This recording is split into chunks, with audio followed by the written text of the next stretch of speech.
देखा, बड़ा मजा आया ना इस कार्टून को देख के। खाली समय में कार्टून देखना हमें बहुत पसंद है। लेकिन आपको ये पता है कार्टून बनते कैसे हैं? इसमें आवाज कैसे आती है? इसका कैरेक्टर कैसे डिसाइड होता है?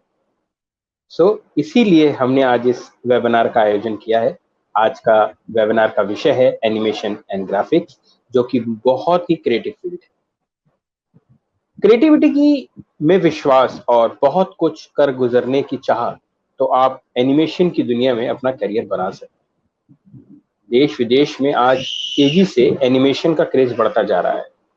एडवर्टाइजिंग हो, फिल्म हो, सीरियल्स हो, कार्टून हो आदि के माध्यम से आप अपनी किस्मत आजमा सकते हैं और अपने हुनर का प्रदर्शन कर सकते हैं। लेकिन अब प्रश्न आता है, कैसे? इसके लिए मैं हूं ना। नमस्कार दोस्तों, मैं हूं विशाल सहाय, भारतीय विद्या भवन दिल्ली से। आज का जो विषय है वो है एनिमेशन एंड ग्राफिक्स। आपको बहुत ज्यादा अगर आपके मन में क्रिएटिविटी है, हम तो आप इस क्षेत्र में आ सकते हैं। हम जब फिल्म देखने जाते हैं, हम अवतार फिल्म देखने जाते हैं, हम गॉडजिला फिल्म को देखने जाते हैं, या हम टॉम एंड जेरी को देखते हैं। आजकल सबका पसंदीदा है आपका मोटू पतलू है, आपका डोरेमोन है। ये ऐसे कैरेक्टर्स हैं, आज सबको बहुत पसंद आते हैं। लेकिन कभी सोचा है इनको बनाने में कितनी मेहनत लगती है, कितनी क्रिएटिविटी लगती है? सही कहा, बहुत मेहनत लगती है। आज हम बात करेंगे एनिमेशन एंड ग्राफिक्स पर। आज हमारे साथ हैं मिस्टर शंभू मिश्रा, जो सीनियर एनिमेटर हैं और सीनियर फैकल्टी हैं एनिमेशन के। शंभू सर, आपका बहुत बहुत स्वागत है इस वेबिनार में। जी नमस्कार। सबसे पहले तो विशाल सर, आपको कि आपने इस महत्वपूर्ण मुद्दे पे मुझे बोलने का मौका दिया, और साथ में डिपार्टमेंट के हेड श्री दिलीप बाडकर सर का, उनका बहुत बहुत धन्यवाद। और डिपार्टमेंट के जितने भी फैकल्टी मेंबर हैं उन सभी का थैंक यू, जिन्होंने इस महत्वपूर्ण मुद्दे पे मुझे बोलने का मौका दिया है। बहुत बहुत शुक्रिया शंभू सर, और बहुत अच्छा लगा आज आपने हमें अपना कीमती समय दिया। शंभू सर, मेरा पहला प्रश्न थोड़ा निजी तौर पर रहता है, वो यही है कि जब एनिमेशन इंडस्ट्री में आपने आने का विचार किया, तो आपने क्या सोचा था, क्या मन में था? क्यों? क्योंकि बहुत सारी फील्ड्स खुलती हैं। आप डॉक्टर, इंजीनियरिंग, मीडिया और क्रिएटिविटी चीजों में जा सकते थे, और इस इंडस्ट्री तो, लेकिन एनिमेशन की ही इंडस्ट्री में आप क्यों आए? और इस इंडस्ट्री में आने का मकसद क्या रहा था आपका? क्या सोचा था आपने, और क्या उसको अभी आपने अचीव किया है?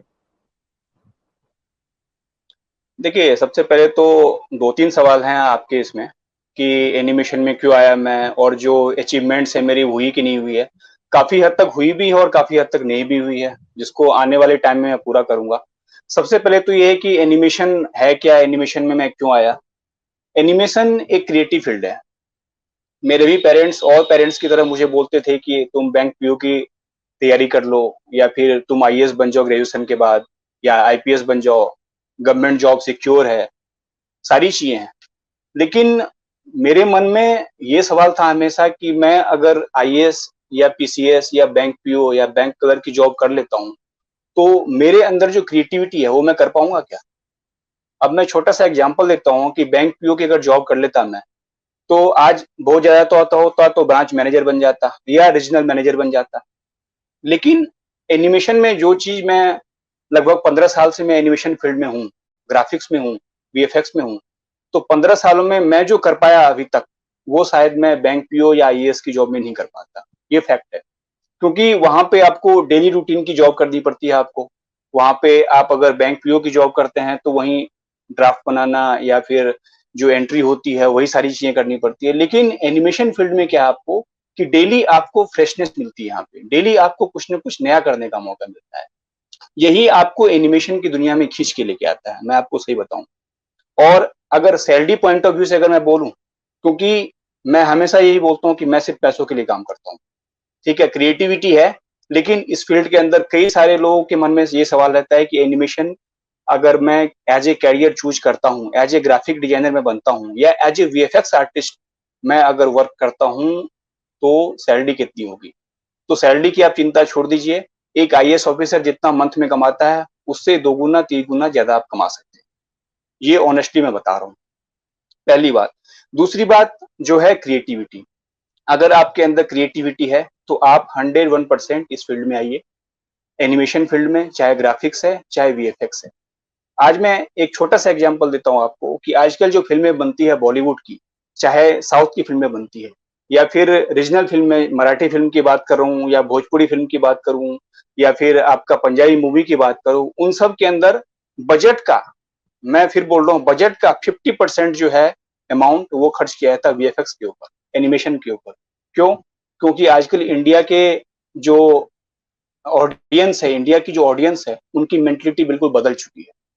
वो देखना चाहते हैं जो हॉलीवुड में चल रहा है, ठीक है। कई बार हॉलीवुड की फिल्में यहाँ पे चलती है तो लोग बड़े चाव से आते हैं देखने कि हॉलीवुड की फिल्म लग रही है, एक दूसरे को बताते भी हैं कि हॉलीवुड की फिल्म मैं देख के आया हूँ। तो उनके काम करने का तरीका, उनके जो आ, सोचने का तरीका होता है, उसको हम लोग थोड़ा सा अडॉप्ट कर रहे हैं अब धीरे धीरे। कंप्लीटली तो नहीं कर पाए हैं, लेकिन धीरे धीरे हम लोग अडॉप्ट कर रहे हैं, ठीक है। तो हॉलीवुड की तरह से हम लोग अपने आप को मोटिवेट कर रहे हैं, काम कर रहे हैं, और 50% जो पैसा, 50% जो अमाउंट, जो बजट का खर्च किया जाता है, वो कहाँ पे? वीएफएक्स के ऊपर, एनिमेशन के ऊपर। तो मेरा मोटिव, मेरा इस फील्ड में आने का यही था कि क्रिएटिविटी अगर मेरे अंदर है तो मैं इस फील्ड में आऊं, और काफी कुछ मैं अचीव कर भी पाया हूं, और काफी कुछ चीजें करनी बाकी है जो आने वाले सालों में मैं करूंगा, ठीक है। और जितने भी यंगस्टर्स हैं, जी जी नहीं नहीं, आप बात खत्म कीजिए, जी, कह लीजिए। और मैं लगभग 2004 से इस फील्ड में हूँ। सबसे पहले मैंने अपना जो कैरियर है वो स्टार्ट किया ग्राफिक्स से, फिर आया मैं 2D एनिमेशन में, फिर 3D एनिमेशन में, फिर वीएफएक्स में। और वीएफएक्स के बाद भी और भी चीजें हैं, जैसे मान लीजिए लाइव एक्शन मूवी के साथ सीजी और लाइव कैसे मर्ज करते हैं, ये सारी चीजें करनी बाकी है, अभी सीखनी बाकी है, क्योंकि सीखने की कोई उम्र नहीं होती है और सीखने का कोई समय नहीं होता है, ठीक है। तो सीखने की जो प्रक्रिया है, सीखने का जो प्रोग्रेशन है, वो चलता रहता है और चलता रहेगा हर किसी की लाइफ में। और एनिमेशन में ये भी कहा जाता है, एक कहावत है कि अगर आपके बाल सफेद हो जाएंगे तब भी आपके अंदर ये चाहत रहती है कि मुझे बहुत कुछ करना अभी बाकी है, ठीक है। तो मेरी भी यही चाहत है कि बहुत कुछ करना बाकी है और बहुत कुछ किया भी है। शम्भू सर, जिस तरीके से आपने बात की कि आजकल जो दर्शकों का, जो भारतीय दर्शक जो है, जी उनका जी सिनेमा के प्रति, वीएफएक्स के प्रति लगाव बढ़ा है। जी और जिस तरीके से हम देखते हैं काफी ज्यादा एनिमेशन और बाकी ज्यादा, जब से बाहुबली, अगर सबको जहन में एनिमेशन जी में जी देखा जाए तो बाहुबली फिल्म आती जी, है, और उसमें काफी हद तक मेरे ख्याल से 60% काम सर मेरे ख्याल से बिल्कुल बिल्कुल इंडोर ही है, बाकी सारा आउटडोर है। सारा वीएफएक्स, आउटडोर, 60% वीएफएक्स है। एग्जैक्ट, जी सर जी अब जी। आगे प्रश्न ये बनता है कि व्हाट इज एनिमेशन, एनिमेशन है क्या? देखिए सर, एनिमेशन में अगर लेमन की भाषा में समझाऊं आपको, क्योंकि एनिमेटर तो है नहीं, कोई भी नहीं है, जितने भी फ्रेंड्स हमारे साथ जुड़े हुए हैं अभी इस वक्त, वो एनिमेशन नहीं आता, उनको सीखना चाहते हैं, उसी पॉइंट ऑफ व्यू से अगर बताऊं, तो किसी भी ऑब्जेक्ट को one place to another place आपने रिमूव कर दिया या मूव कर दिया, तो वो एनिमेशन कहलाएगा आपका। मतलब कोई भी ऑब्जेक्ट आपका, सपोज दैट यहाँ पे है, इसको आपने मूव करके यहाँ पे दे दिया या यहाँ पे दे दिया आपने, तो इस यहां से यहाँ के, मतलब one place to another place को जाने में जो फ्रेम यूज हुआ है, उसको हम लोग एनिमेशन बोलते हैं, सिंपल सी लैंग्वेज। अब आपके मन में अगर सवाल ये है कि एनिमेशन तो इतनी छोटी चीज है, तो इतनी छोटी चीज नहीं है, और इसको बनाने में भी काफी मेहनत लगती है। एनिमेशन जो है, अलग अलग तरह के एनिमेशन होते हैं। आप अगर बात करें तो 1839 में सबसे पहले एनिमेशन स्टार्ट हुआ था। आपको जान करके बड़ा आश्चर्य होगा कि इतने सालों से एनिमेशन चलता आ रहा है, बिल्कुल। और वो भी हॉलीवुड के अंदर डिज्नी है, पिक्सार है, ये बड़े बड़े स्टूडियोज हैं। और पिक्सार का बजट इज इक्वल टू पूरा बॉलीवुड का बजट, बिल्कुल सही कह रहा हूं मैं। पिक्सार का बजट और डिज्नी वर्ल्ड का जो बजट है इज इक्वल टू पूरा बॉलीवुड का बजट। बॉलीवुड का जितना बजट है उतना पिक्सार एनिमेशन स्टूडियो का बजट है। आप मान सकते हैं कि कितना बड़ा बजट है उनका। दूसरी बात कि एनिमेशन जो है अलग अलग तरह का होता है। एक सेल एनिमेशन है, स्टॉप मोशन है, उसके बाद से 2D एनिमेशन है, 3D एनिमेशन है। तो ट्रेडिशनल वे का जो एनिमेशन है वो है सेल एनिमेशन, जो सबसे पहले किया जाता था, जिसको हम लोग हैंड ड्रॉन एनिमेशन भी बोलते हैं या सेल एनिमेशन बोलते हैं, ठीक है। Cel animation, hand drawn animation, ये सारी की सारी चीजें एक ही है, जिसको हम लोग व्हाइट पेपर के ऊपर पेंसिल के थ्रू बनाते थे और एक ट्रांसपेरेंट शीट के ऊपर ट्रेस करके उसको एनिमेट किया जाता था। तो ट्रांसपेरेंट शीट जो है उसको हम लोग सेल बोलते हैं, ठीक है, इसलिए उसका नाम पड़ा सेल एनिमेशन, ठीक है। फिर स्टॉप मोशन है, क्ले एनिमेशन है, फिर 2D और 3D तो आजकल पॉपुलर है ही। 2D को रिप्लेस करके अब 3D बना है और 3D में बहुत सारे एग्जाम्पल आपको देखने को मिल जाएंगे जो आज के टाइम में पॉपुलर हैं। अगर बच्चों से रिलेटेड अगर बात करें तो मोटू पतलू है, शिवा है, उसके बाद आप देखिए तो भीम है, छोटा भीम है। इसमें कई सीरियल्स जो हैं उसके अंदर मैंने एपिसोड के अंदर काम भी किया है। डिज्नी का एक एपिसोड बनता है उसके अंदर मैंने काम किया है। जंगल बुक जो रियल है वो ब्रॉडकास्ट जो है आपका बाहर होता है, आउट ऑफ इंडिया, लेकिन उसका जो हिंदी वर्जन है उसको कॉपीराइट लेकर के हमने बनाना शुरू किया है। तो जंगल बुक के कुछ एपिसोड मैंने किए हैं जिसमें मोगली और आप देखेंगे बघीरा, ये सब कैरेक्टर्स हैं। उसको एनिमेशन, उसकी मॉडलिंग, उसके अंदर थोड़ा सा कंट्रीब्यूशन है मेरा, जो अभी प्राणा स्टूडियो उसको प्रोड्यूस कर रहा है, उस पर वर्क कर रहा है। तो ये सारी चीजें जो है मिला करके एनिमेशन की दुनिया में आप आ सकते हैं और अपना कैरियर बना सकते हैं। सर मैं अगर बहुत ही सिंपल लैंग्वेज में पूछूं कि what is 2D animation and what is 3D animation? वैसे 2 डायमेंशन एंड 3 डायमेंशन सबको समझ में आता है, but in animation point of view what is 2D animation and what is 3D animation? देखिए, अगर मैं टेक्निकल थोड़ा सा जाऊं तो 2D मतलब 2 एक्सिस, 3D मतलब 3 एक्सिस, 2D मतलब एक्स और वाई और 3D मतलब एक्स वाई और जेड। 2D एनिमेशन, अब एक चीज और मैं इंपॉर्टेंट चीज बता रहा हूं कि 2D को रिप्लेस करके 3D लाया गया है। क्यों? क्योंकि 3D जो है मोर रियलिस्टिक है, 3D बहुत अच्छा देखने में लगता है, उसके ग्राफिक बहुत अच्छे होते हैं। 2D को रिप्लेस करके 3D इसलिए लाया गया, इसका एक मेजर रीजन ये है कि 2D में हम लोग सिर्फ 2D देखते थे, मतलब किसी भी कैरेक्टर को आप ऐसे रख सकते हैं, इसको आप ऐसे मूव नहीं कर सकते हैं। मैं थोड़ा सा एग्जांपल भी दे रहा हूं आप लोगों को। 2D को सिर्फ 2D में सिर्फ फ्लैट रख सकते हैं। अगर उसके अंदर आपको थोड़ा सा मूवमेंट देना है, मतलब डेप्थ दिखानी है, डेप्थ जिसको हम लोग एक्सट्रूड बोलते हैं, डेप्थ बोलते हैं, अगर आपको डेप्थ दिखानी है तो आपको 3D में जाना होगा। तो 3D ऑब्वियसली मोर रियलिस्टिक होता है और 3D में अगर आप ग्राफिक देखते हैं कहीं पे भी हॉल में या फिर 70 mm के स्क्रीन पे, तो वो मोर रियलिस्टिक लगता है कंपेरेटिव 2D। इसलिए हम लोगों ने 3D में अब काम करना शुरू किया है और जितने ही प्रोडक्शन हाउसेज हैं वो 2D को रिप्लेस करके 3D में आ रहे हैं, क्योंकि 3D मोर रियलिस्टिक होता है। 3D में 3 एक्सिस होते हैं और 2D में 2 एक्सिस होते हैं। 2D बिल्कुल सिंपल फ्लैट होगा आपका, ठीक है, जिसमें आपका रियलिस्टिक बिल्कुल फील नहीं आता है। वो ऐसा लगता है कि हम पुराने जमाने की फिल्म देख रहे हैं। लेकिन 3D में आपको लगता है कि एक कंप्लीट वीएफएक्स फिल्म देख रहा हूँ, बॉलीवुड की, हॉलीवुड की, तो आपको मजा आता है वो देखने में। उसके इफेक्ट बहुत अच्छे होते हैं, ग्राफिक्स अच्छे होते हैं, टेक्सचरिंग, लाइटिंग, रिगिंग, एनिमेशन, जो टेक्निकल टर्म्स होता है उसके अंदर बहुत अच्छा होता है। ये सारी चीजें 2D के अंदर नहीं होती। लेकिन एक और चीज यहाँ पे मैं आपको ऐड करता जाता हूं मैं, कि 3D को बनाने में 2D से दोगुना या तिगुना टाइम ज्यादा लगता है, क्योंकि जो चीज अच्छी होती है उसको बनाने में टाइम तो लगता ही है और कई घंटे आपको मशक्कत करनी पड़ती है सिस्टम के साथ, माउस, कीबोर्ड, टैबलेट, इन सब के साथ, ठीक है, तब जाके एक मूवी तैयार होती है 3D की, ठीक है। तो सर ये है मेजर अगर डिफरेंस। बहुत अच्छी बात सर जी आपने बताई, और जिस तरीके से आप बता रहे हैं मेरे ख्याल से सच में व्यूअर्स को काफी समझ, बात को आगे बढ़ाते हैं। तो अब बात आती है कि देखा जाता है कि जो एक होता है कैमरा जनरेटेड इमेजेस होती हैं, दूसरा होता है कंप्यूटर जनरेटेड इमेजेस होती हैं। जी जी तो camera generated image are more creative, computer generated images are more creative than the camera generated images. Why? जी जी, अब ये भी बहुत अच्छा क्वेश्चन है। मैं आपको बताऊं कि कई सारे स्टूडेंट ये पूछते हैं कि कैमरा सीजी, जिसको हम लोग बोलते हैं टेक्निकल टर्म में सीजी, कंप्यूटर जनरेटेड इमेज, जिसका कंप्लीट जो है सीजीआई बोलते हैं, उसका फुल फॉर्म जो है कंप्यूटर जनरेटेड इमेज है। तो सीजीआई मोर रियलिस्टिक होता है, ठीक है, कंपेरेटिवली जो लाइव एक्शन फिल्म होती है। लाइव एक्शन से मेरा रिलेशन यहाँ पे कैमरा कैप्चरिंग और कैमरे से जो रिकॉर्डिंग करते हैं हम उससे है। तो मैं टेक्निकल चीजें थोड़ी सी बता रहा हूँ यहाँ पे कि लाइव एक्शन फिल्म और CGI film, computer generated film या फिर डिजिटल फिल्म, दोनों एक ही चीज है। अब मैं एक छोटे से एग्जाम्पल के थ्रू समझाना चाहता हूँ जितने व्यूअर्स हैं हमारे उनको, कि अगर 10 मिनट की एक मूवी बनानी है या शॉर्ट फिल्म बनानी है एक हाफ एन आवर की, ठीक है, तो उसके लिए मान लीजिए एक इंटीरियर है। इंटीरियर के अंदर दो कैरेक्टर आपस में बात कर रहे हैं, ठीक है, उसको हमें शूट करना है लाइव एक्शन के साथ।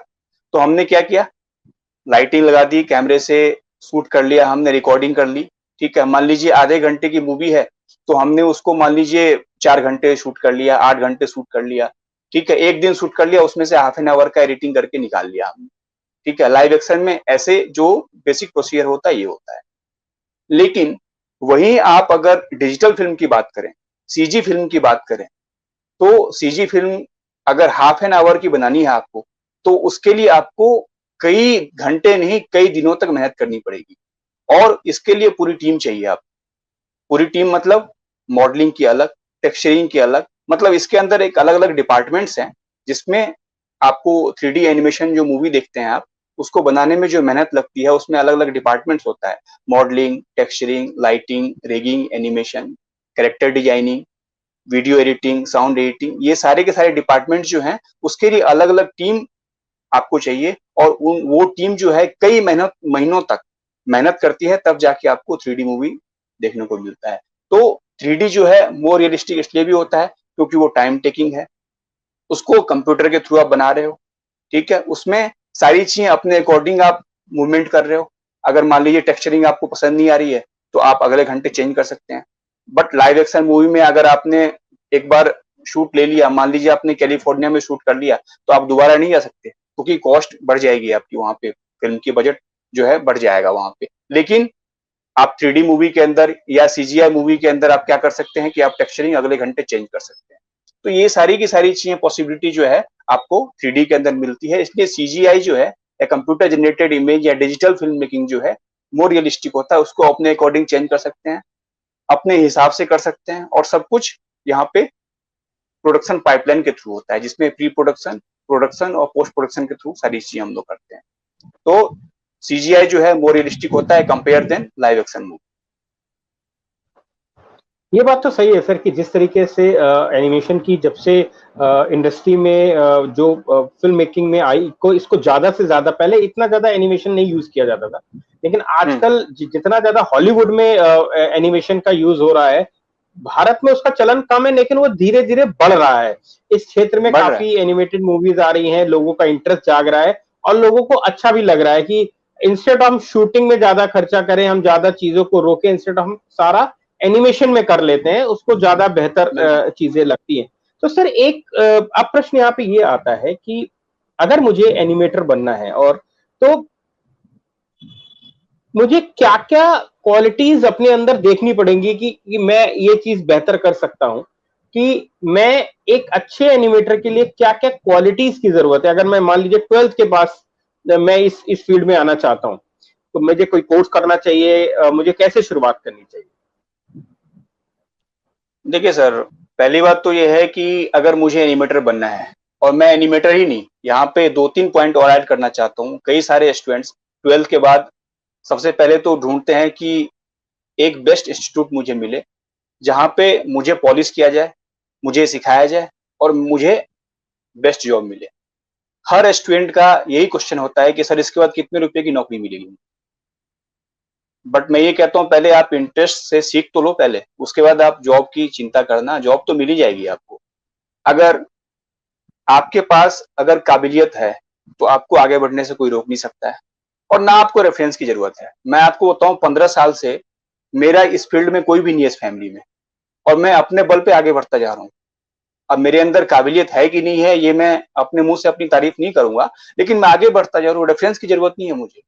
तो मैं सिर्फ आप लोगों से यही बोलता हूँ कि 12th के बाद अगर आपको अपने अंदर की क्वालिटी अगर ढूंढनी है तो सिर्फ इंटरेस्ट ढूंढिए आप, बाकी का काम इंस्टीट्यूट के ऊपर छोड़ दीजिए। जो भी इंस्टीट्यूट है, मैं नाम भी ले लूंगा कुछ इंस्टीट्यूट का जहां पे मैं ऑब्वियसली वहां पे टीच भी कर चुका हूँ, सेमिनार भी दे चुका हूँ। एरिना एनिमेशन है, मैक है, बहुत सारे इंस्टीट्यूट है, और एक तरफ आपका भारतीय विद्या भवन है। मैं आपको ऑनेस्टली बता रहा हूँ कि भारतीय विद्या भवन के स्टूडेंट्स और अरीना और मैक के स्टूडेंट के साथ तीनों के साथ मैंने काम किया हुआ है। लेकिन यहाँ के स्टूडेंट के अंदर सबसे अच्छी बात यह होती है कि वो मल्टीटास्कर होते हैं। उनको कैमरा भी आता है, उनको वीडियो एडिटिंग भी आती है, उनको साउंड एडिटिंग भी आती है, ये सारी चीजें आती है। लेकिन वही मैक और अरीना की तरफ आप जाते हैं तो उनको सिर्फ एनिमेशन सिखा के छोड़ दिया जाता है कि आप जाइए, लेकिन कंप्लीट मूवी कैसे बना पाएंगे वो? जब तक उनको वीडियो एडिटिंग नहीं आएगी, साउंड एडिटिंग नहीं आएगी, वॉइस ओवर नहीं आएगा, स्क्रिप्ट लिखना नहीं आएगा। ये सारी चीजें जो है एनिमेशन फिल्म मेकिंग के पार्ट है। अगर मैं बहुत अच्छा कैरेक्टर बना लेता हूँ माया और मैक्स के अंदर, जो थोड़ा बहुत जानते होंगे कि माया और मैक्स क्या है, 3D मूवी के लिए बहुत ज्यादा यूज किया जाता है, हुडीनी है, सिनेमा 4D है, ये सारे के सारे टॉप मोस्ट सॉफ्टवेयर इंडस्ट्री के, और वो सिर्फ इंडिया के नहीं, ऑल ओवर ग्लोब यूज किए जाते हैं। तो इनके अंदर सिर्फ आपको कैरेक्टर बना के आपको बोल दिया जाता है कि आप एनिमेटर बन गए। मैं मानता हूं ये गलत है। Complete movie maker, complete digital film maker आप तभी बन सकते हैं जब आपके अंदर सारी क्वालिटी हो। ठीक है, ये सारी क्वालिटी आपको एक इंस्टीट्यूट ही सिखा सकता है, आप अपने आप खुद नहीं सीख सकते हैं।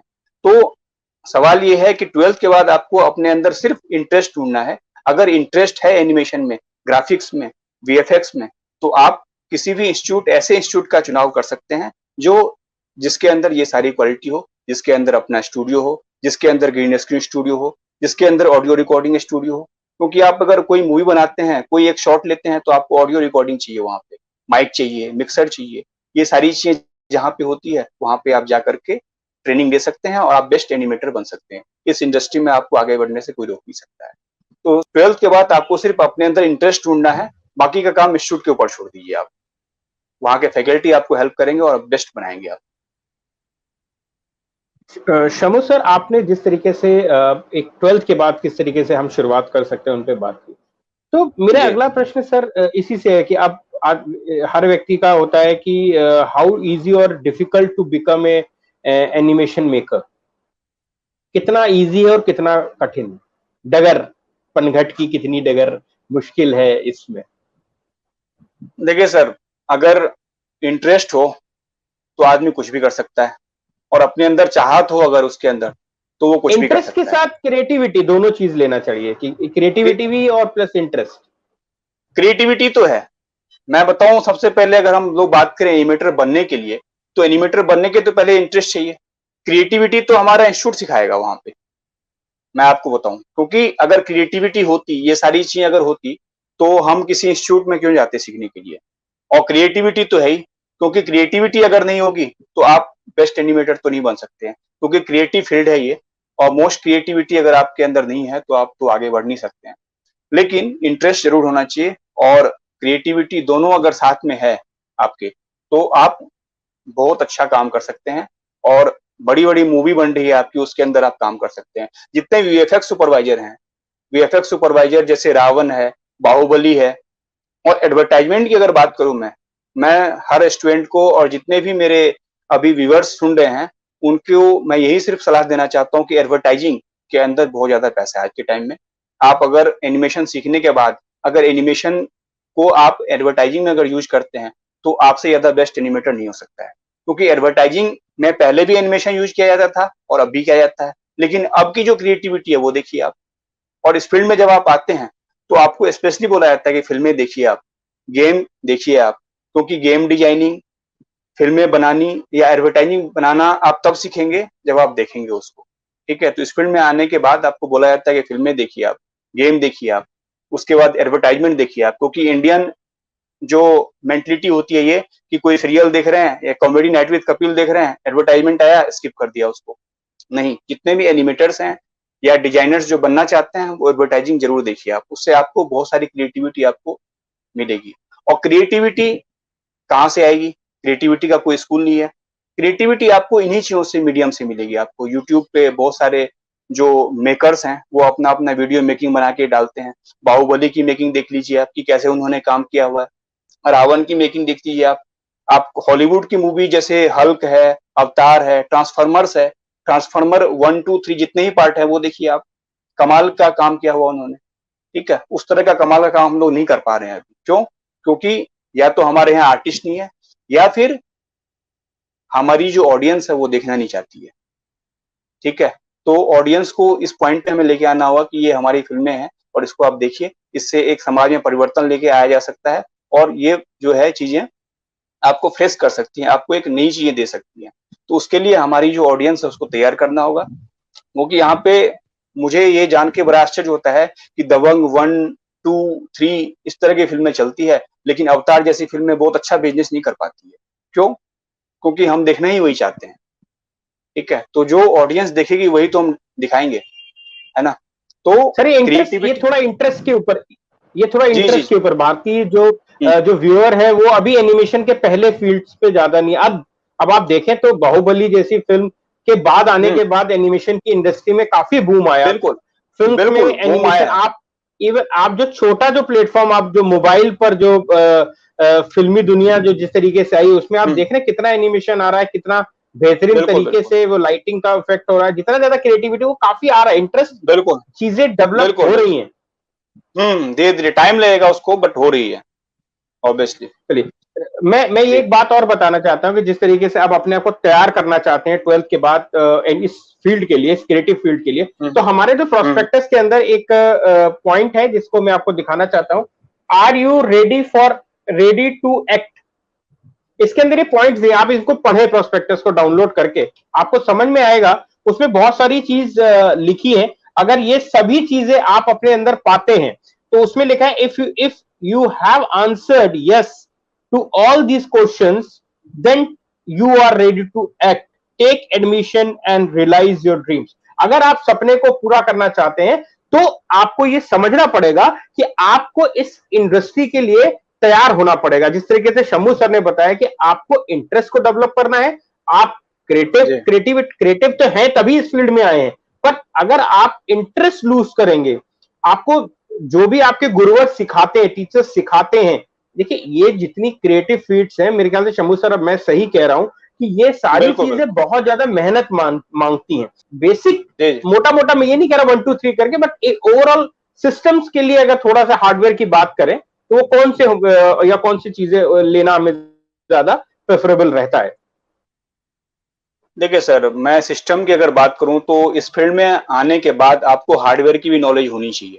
हार्डवेयर में ये नहीं बोल रहा हूँ कि मदरबोर्ड आप रिपेयर करना सीख लीजिए, हार्डवेयर से मेरा मतलब वो नहीं है। हार्डवेयर मतलब कौन सा ग्राफिक कार्ड, कौन सा मदरबोर्ड, कौन सा एसएमपीएस, क्योंकि एसएमपीएस नॉर्मल भी आते हैं, लेकिन एसएमपीएस कितने वाटेज का होना चाहिए जो हमारी रेंडरिंग को सपोर्ट करे, क्योंकि 3D के अंदर रेंडरिंग बहुत ज्यादा मायने रखता है।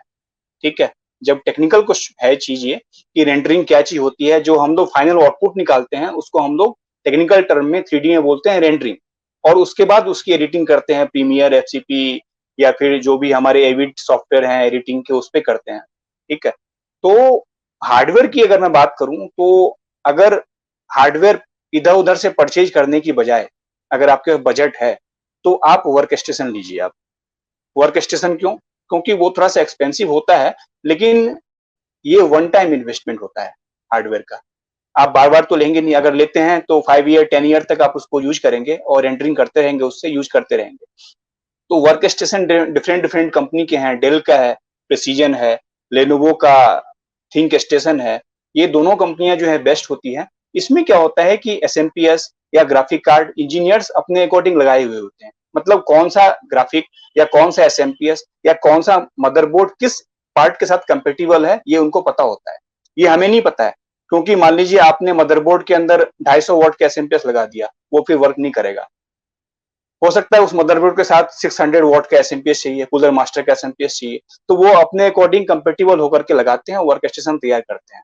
क्योंकि वर्क स्टेशन अगर ले लेते हैं तो उसका परफॉर्मेंस काफी अच्छा होता है, क्योंकि मैं खुद उसको यूज कर रहा हूँ और उसका परफॉर्मेंस बहुत अच्छा होता है। मतलब बीच में रेंडरिंग रुकेगी नहीं आपकी, या वीडियो एडिटिंग में कभी स्किप, ऑडियो वीडियो आपका स्किप नहीं होगा, मतलब बीच में आपका रिस्टार्ट नहीं हो जाएगा सिस्टम। ठीक है, ये सारी चीजें जो है, क्योंकि 3D के अंदर क्या होता है कि आपको कई घंटे तक और कई दिनों तक आपको सिस्टम को ऑन रखना होता है। ये ऑन तभी रख पाएंगे जब आपका हार्डवेयर बहुत अच्छा होगा। मान लीजिए आप मदरबोर्ड कहीं और इंटेल का ले लेते हैं, एसएमपीएस ले लेते हैं कूलर मास्टर का, या फिर आप ले लेते हैं रैम किंगस्टन का, हो सकता है वो कंपेटिबल नहीं हो। वो छोटे मोटे काम के लिए बेस्ट है, लेकिन 3D के काम के लिए या हाई प्रोफाइल काम के लिए मैं सजेस्ट करूंगा कि वर्क स्टेशन ही लें, और डेल या लेनोवो का। डेल का प्रेसिजन है और लेनोवो का थिंक स्टेशन, ये दोनों सिस्टम जो है बहुत अच्छे हैं।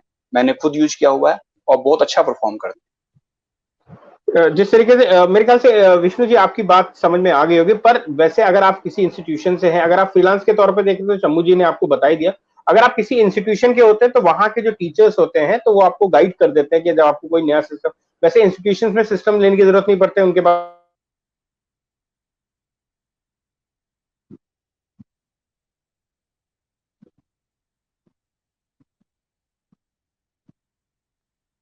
सकते हैं। शम्भू जी, मैं थोड़ा सा अब आगे बढ़ता हूँ। भवन कॉलेज का diploma in animation film making का जो कोर्स है, मैं इस पर बात करना चाहता हूँ। इसमें ये 1 साल का डिप्लोमा कोर्स है, जिसमें शम्भू मिश्रा सर भी उसके इंचार्ज रह चुके हैं एक बार, कुछ समय, साल 1.5 साल। और उसमें जो पहला पेपर है वो मैं बताना चाहता हूँ कि सिलेबस क्या है।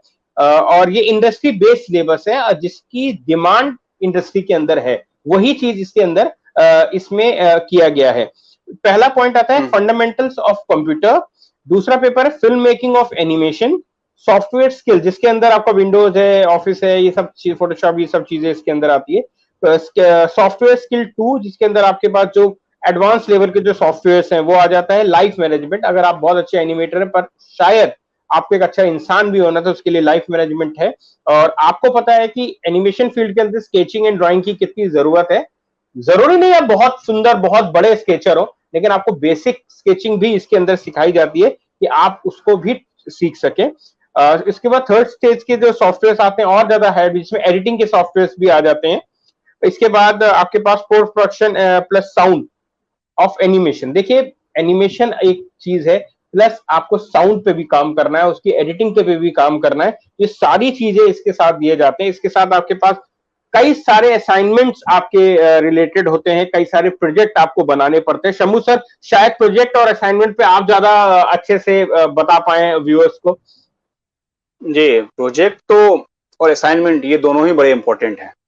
और जैसा कि विशाल सर कह रहे हैं हमारे की क्रिएटिव फील्ड तो है ही है, ठीक है। और इसमें एक चीज और ऐड करना चाहता हूँ यहाँ पे कि ड्राइंग और स्केचिंग आपको थोड़ी बहुत आनी चाहिए। आप ये नहीं है कि बीएफए एमएफए की तरह मास्टर ऑफ फाइन आर्ट या बीएफए की बैचलर ऑफ फाइन आर्ट के स्टूडेंट होते हैं उसकी तरफ फाइन ट्यूनिंग करें आप, ऐसा मैं नहीं बोल रहा हूँ। लेकिन ड्राइंग की थोड़ी बहुत नॉलेज आपको होनी चाहिए, क्योंकि ड्राइंग की अगर नॉलेज नहीं है तो आप स्टोरी बोर्ड नहीं बना सकते। और स्टोरी बोर्ड एनिमेशन फील्ड के अंदर मोस्ट इंपॉर्टेंट रोल प्ले करता है। मैं आपको सही बताऊं, अगर स्टोरी बोर्ड आपके पास नहीं है तो आप एक अच्छे एनिमेटर नहीं कहे जाएंगे, ये सच है, ठीक है। और स्टोरी बोर्ड जो है लाइव एक्शन फिल्मों के अंदर भी यूज किया जाता है। एक अभी कुछ दिनों पहले थम्स अप का एडवर्टाइजमेंट सलमान खान का था, उसके अंदर स्टोरी बोर्ड के ऊपर काम हुआ था, स्टोरी बोर्ड के थ्रू काम हुआ था। मतलब स्टोरी बोर्ड अगर किसी डायरेक्टर को या किसी को भी दिखा दे लेमैन को, तो वो ये समझ जाए कि फिल्म कैसी बननी है, क्या क्या होना है, किस किस तरह के शॉट्स होंगे इसके अंदर। तो ड्राइंग जो है मोस्ट इंपॉर्टेंट रोल प्ले करता है आपका। ड्राइंग अगर नहीं आती है तो थोड़ी बहुत आपको आनी चाहिए, अगर नहीं आती है तो इंस्टीट्यूट आपको ऑब्वियसली गाइड करेंगे ड्राइंग के लिए और स्केचिंग, पहली बात। दूसरी बात यह है कि इसके अंदर बहुत सारी चीजें ऐसी है, असाइनमेंट और जो प्रोजेक्ट्स हैं वो अगर आप करते हैं तो आपका पोर्टफोलियो बन जाता है। वो अगर इंस्टीट्यूट में आप किसी भी इंस्टीट्यूट में जाते हैं तो वहां पे असाइनमेंट और पोर्टफोलियो आपका बहुत बड़ा रोल प्ले करता है आपके कैरियर को ग्रो अप करने में। कैसे? अब जो भी असाइनमेंट आप बनाते हैं या जो भी आप प्रोजेक्ट बनाते हैं वहां पे, वही आपका पोर्टफोलियो बन जाता है। क्योंकि जब भी आप इंस्टीट्यूट से पास आउट होके निकलते हैं तो जितने भी रिक्रूटर्स हैं आज के टाइम में वो ऑनलाइन पोर्टफोलियो मांगते हैं आपसे, उसके बाद ही आपको फेस टू फेस राउंड के लिए बुलाया जाता है। तो ऑनलाइन पोर्टफोलियो आपका एक ही दिन में तो बन ही जाएगा। आपने 1 ईयर में या 2 ईयर में या 3 ईयर में जो आपने पढ़ा है, प्रोजेक्ट या असाइनमेंट जो बनाए हैं, उसी में तो बेस्ट जो आपका वर्क है या बेस्ट जो प्रोजेक्ट है वही आपका पोर्टफोलियो बन जाता है। और उसी को एज ए पोर्टफोलियो आप यूज करके आप इंडस्ट्री में जॉब ले सकते हैं। अब जब इंडस्ट्री में जॉब ले लिया आपने तो फिर काम ही काम दिलाता है आपको। बड़े बड़े ब्रांड के साथ काम करेंगे, फिलिप्स है, ओरिएंट है, बड़े बड़े ब्रांड के साथ काम करेंगे, उसके बाद आपको पोर्टफोलियो की जरूरत नहीं है। लेकिन इंडस्ट्री में जाने के लिए आपको पोर्टफोलियो चाहिए और वो प्रोजेक्ट और असाइनमेंट से बनेगा आपका। बहुत सही बात शम्भू जी, जिस तरीके से आपने चीजें बताई कि असाइनमेंट और प्रोजेक्ट्स की कितनी अहमियत है, और इंस्टीट्यूशन में जब आप पढ़ रहे थे, कॉलेज में जब आप पढ़ रहे हैं, तो टीचर्स की गाइडेंस में जब आप प्रोजेक्ट बनाते हैं, तो आप जब इंडस्ट्री में जाते हैं तो वहां पे मिस्टेक्स के चांसेस कम हो जाते हैं। सर, मैं अपनी बात को आगे बढ़ाता हूं। तो अगर एक स्टूडेंट ने पूरा एनिमेशन का कोर्स कर लिया, इसके बाद वो इंटर्नशिप पे जाता है, और भवंस कॉलेज इंटर्नशिप में पूरी मदद करता है, पुराने स्टूडेंट्स मदद करते हैं, और शम्भू सर जैसे टीचर्स भी बहुत ज्यादा मदद करते हैं लोगों की जॉब्स एंड इंटर्नशिप्स के लिए। तो ये इंटर्नशिप्स करने के बाद जब वो किस फील्ड में ज्यादा से ज्यादा ट्राई करे, या उसके इंटरेस्ट के ऊपर है कि वो एडवर्टाइजिंग फिल्म में जाए, या आर्किटेक्चर्स में जाए, या मीडिया में जाए, न्यूज चैनल्स में जाए, तो उसको ये चीज ट्रेड चुनते वक्त किन चीजों का ध्यान रखने की जरूरत है और कौन कौन से ऐसे ट्रेड्स हैं जहां पे वो अप्लाई कर सकता है? देखिए, आज का जो सेमिनार है, जो उसका टॉपिक है animation and graphics most creative field, तो ये क्रिएटिविटी तो है ही। आपका इंटरेस्ट और क्रिएटिविटी दोनों साथ में चलेगा तो बहुत अच्छा कर सकते हैं आप। अगर क्रिएटिविटी नहीं है आपके अंदर तो आप इस फील्ड में पिछड़ जाएंगे आप, ये फैक्ट है। आप 2-4 महीने 6 महीने के बाद आप वापस आ जाएंगे, गो बैक टू पवेलियन। तो आपको क्रिएटिव तो होना ही पड़ेगा और इंटरेस्ट, दोनों कोलैबोरेट होके चलते हैं इस फील्ड में। दोनों अगर चीजें हैं तो आपको आगे बढ़ने से कोई रोक नहीं सकता है, ना कोई रेफरेंस चाहिए, पहली बात। दूसरी बात कि इस फील्ड में बहुत सारी अपॉर्चुनिटीज हैं आपके पास। मैंने बताया आपको कि आर्किटेक्चरल वॉक थ्रू जैसे कि रियल एस्टेट की कंपनियां हैं, वो बनाती है ऐसे फ्लैट्स के, आप देखेंगे, देखा होगा आपने। फ्लैट्स खरीदने जाते हैं या कोई भी आप जाते हैं घर खरीदने, तो आपको एक लेआउट दे दिया जाता है, 3D वॉक थ्रू दे दिया जाता है कि कहाँ पे आपका सोफा होगा, कहाँ पे आपका टेबल लैंप होगा। तो वो सारी चीजें जो है 3D वॉक थ्रू के अंदर 3D एनिमेटर बनाता है। उसके अंदर बहुत सारे डिपार्टमेंट्स होते हैं, 3D मॉडलिंग है, टेक्सचरिंग है, लाइटिंग है, रिगिंग है, एनिमेशन है, ये सारे के सारे डिपार्टमेंट जो है अलग अलग होते हैं। और आप सिर्फ एक काम करेंगे, मतलब एक्सपर्टीज आपको एक या दो फील्ड में होना है, लेकिन आना सब कुछ चाहिए आपको। लेकिन अगर मैं यहाँ पे एक चीज मैं आपको एड ऑन करता जाऊं कि अगर आपको दिल्ली और एनसीआर में आपको जॉब ढूंढनी है, कैरियर बनाना है आपको, तो यहाँ पे मोस्टली जो जॉब है वो ग्राफिक्स और आर्किटेक्चर वॉक थ्रू की है, मैं आपको सही बताऊं। और न्यूज चैनल्स में अपॉर्चुनिटी ढूंढ सकते हैं। न्यूज चैनल्स में 3D का काम ज्यादा नहीं है, बट हाँ ठीक ठाक है, इतनी ज्यादा भी नहीं है। वहां पे मोशन ग्राफिक का काम ज्यादा है, तो मोशन ग्राफिक भी आपको सिखाया जाता है, ग्राफिक डिजाइनिंग सिखाई जाती है आपको, और एनिमेशन सिखाया जाता है। तो दिल्ली एनसीआर में जो लोग जॉब ढूंढना चाह रहे हैं वो graphic designing, 3D animation, 3D modelling और आर्किटेक्चरल वॉक थ्रू में अपना कैरियर बना करके आगे बढ़ सकते हैं। लेकिन जिनको आउट ऑफ दिल्ली जाना है उनके लिए मैं बताऊं कि 3D एनिमेशन बिल्कुल एक्सपर्टीज लेवल पे सीखना होगा आपको। जैसे अलग अलग स्टूडियो हैं आपके, प्राणा स्टूडियो है, उसके बाद डिजिटल डोमेन है, प्राइम फोकस है। ये मैं इंडियन प्रोडक्शन हाउस की बात नहीं कर रहा हूँ, मैं सलमान खान प्रोडक्शन या फिर आपका धर्मा प्रोडक्शन की बात नहीं कर रहा हूँ, मैं बात कर रहा हूँ प्राइम फोकस, डिजिटल डोमेन, प्राणा स्टूडियो, पिक्सार एनिमेशन स्टूडियो। ये वर्ल्ड के टॉप मोस्ट स्टूडियो हैं। इसमें अगर कोई एम्प्लॉय जॉब करता है तो अपने आप को ये समझता है कि हाँ मुझे मतलब भगवान से मिल गया। मैं ये समझो कि वहां पे सीखने की अपॉर्चुनिटी बहुत ज्यादा होती है। सैलरी तो मिलेगी ही आपको, काम तो आपको मिलेगा ही, लेकिन वहां पे क्या है कि रोज नए नए प्रोजेक्ट मिलते हैं, वहां पे रोज सीखने का मौका मिलता है। तो आउट ऑफ दिल्ली जो करियर बनाना चाहते हैं वो इन चीजों में जा सकते हैं। उसके बाद आउट ऑफ इंडिया, मतलब इंडिया से बाहर जो जाना चाहते हैं, कनाडा है, चाइना है, कैलिफोर्निया है, हॉलीवुड की तरफ जाना चाहते हैं, वो अपना कैरियर वीएफएक्स में बना सकते हैं, विजुअल इफेक्ट्स। ये अलग ही दुनिया है, एक अलग ही फील्ड है। वीएफएक्स थोड़ा सा बताता हूँ, मैं ओवरव्यू देता हूँ कि वीएफएक्स जो है वो रियल लाइफ में पॉसिबल नहीं है, वो वीएफएक्स में क्रिएट करते हैं हम लोग। मतलब सीजी में वाटर क्रिएट किया जाता है, फायर क्रिएट किया जाता है, ठीक है, अलग अलग स्मोक्स क्रिएट किए जाते हैं, ठीक है। ये सारी की सारी चीजें जो है सीजी के अंदर क्रिएट की जाती है, जो कि रियल से बेटर लगती है, मैं आपको सही बताऊं। और ये इनके जो सॉफ्टवेयर है वो माया है, मैक्स है, सिनेमा 4D है, हुडीनी है, ये सारे के सारे सॉफ्टवेयर जो है इनको क्रिएट करने के लिए यूज किया जाता है। तो आउट ऑफ इंडिया जो करियर बनाना चाहते हैं वो वीएफएक्स में जा सकते हैं, और दिल्ली एनसीआर में जो जाना चाहते हैं वो ग्राफिक्स में, एनिमेशन में, 2D कर सकते हैं, 3D में आर्किटेक्चर वॉक थ्रू की तरफ जा सकते हैं। मोशन ग्राफिक अगर आप बहुत अच्छा आता है आपको तो न्यूज चैनल्स बहुत सारे हैं, और सबके हेड ऑफिस तो मेरे ख्याल से दिल्ली और एनसीआर में ही है, तो वहां आप कर सकते हैं। देखिए सर, अगर किसी भी इंस्टीट्यूट में अगर लेते हैं आप, ठीक है, एडमिशन, तो वहां पे सारे के सारे इक्विपमेंट्स इंस्टीट्यूट ही प्रोवाइड करता है, उसकी रिस्पॉन्सिबिलिटी होती है वो प्रोवाइड करे। अगर नहीं करता है तो आप ले सकते हैं, ठीक है। इसके बाद कई सारे स्टूडेंट ऐसे भी हैं जो अपना पढ़ाई भी कर रहे हैं, एजुकेशन भी ले रहे हैं, साथ में फ्रीलांसिंग भी करना चाहते हैं वो, तो फ्रीलांसिंग के लिए आप अपना सिस्टम घर पे ले सकते हैं। लेकिन सिर्फ आप सीख रहे हैं, अगर इंस्टीट्यूट में ट्रेनिंग ले रहे हैं, तो आपको सिस्टम लेने की या फिर किसी भी इक्विपमेंट की जरूरत नहीं होती मेरे हिसाब से, क्योंकि जितने भी इंस्टीट्यूट हैं वो सारे के सारे इंस्टीट्यूट प्रोवाइड कर देते हैं। मैं अगर फिर भारतीय विद्या भवन की बात करूं, क्योंकि यहाँ पे मैं लगभग 2-2.5 साल एज ए फैकल्टी मेंबर मैंने वर्क किया, तो यहाँ पे मुझे ही लगा कि किसी भी स्टूडेंट को कुछ लेने की जरूरत है, क्योंकि सारी चीजें आपकी रखी हुई है, आप कुछ भी यूज कर सकते हैं। और एक कंप्लीट एनिमेटर की जो रिक्वायरमेंट है वो सारी की सारी चीजें ये इंस्टीट्यूट फुलफिल करता है, ठीक है। तो मुझे नहीं लग रहा किसी चीज की रिक्वायरमेंट होती है। हाँ, अगर फ्रीलांसिंग करना चाहते हैं तो आप ले सकते हैं। आप पेन टैबलेट है वो ले सकते हैं, कंप्यूटर ले सकते हैं, आप कैमरा खरीद सकते हैं, ठीक है, लाइट खरीद सकते हैं, ऑडियो रिकॉर्डिंग के इक्विपमेंट्स है वो खरीद सकते हैं अगर फ्रीलांसिंग करना चाहते हैं तो। ठीक है, अगर फ्रीलांसिंग नहीं कर रहे हैं तो सफिशियंट होता है इंस्टीट्यूट जो प्रोवाइड कर रहा है उससे रीड करना और ट्रेनिंग देना। शंभू सर, आपका बहुत बहुत शुक्रिया, जिस तरीके से आज आपने इतने सरल भाव से आज स्टूडेंट्स को समझाया कि एनिमेशन की फील्ड में डेडिकेशन और क्रिएटिविटी का जो अच्छे से समावेश करेगा वो इस फील्ड में आ जी जी, सकता है।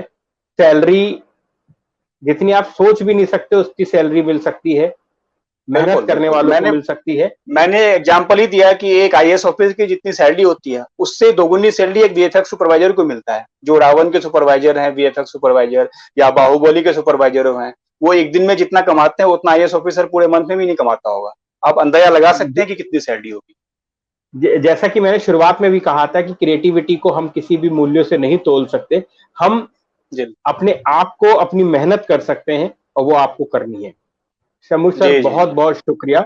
अगर थैंक यू सर। भवन के एनिमेशन कोर्स के बारे में अगर आपको जानना है तो हमारी वेबसाइट www.bvbfts.com पर जाकर आप उसकी डिटेल भर सकते हैं और वहां पर ही आप ऑनलाइन फॉर्म को भर सकते हैं। आप एडमिशन ओपन है एनिमेशन फील्ड के लिए। भवन के और कोर्सेज के लिए आप www.bvbdelhi.org पर जाकर और वहां पे जो डिफरेंट कोर्सेज हैं उनको भी आप देख सकते हैं।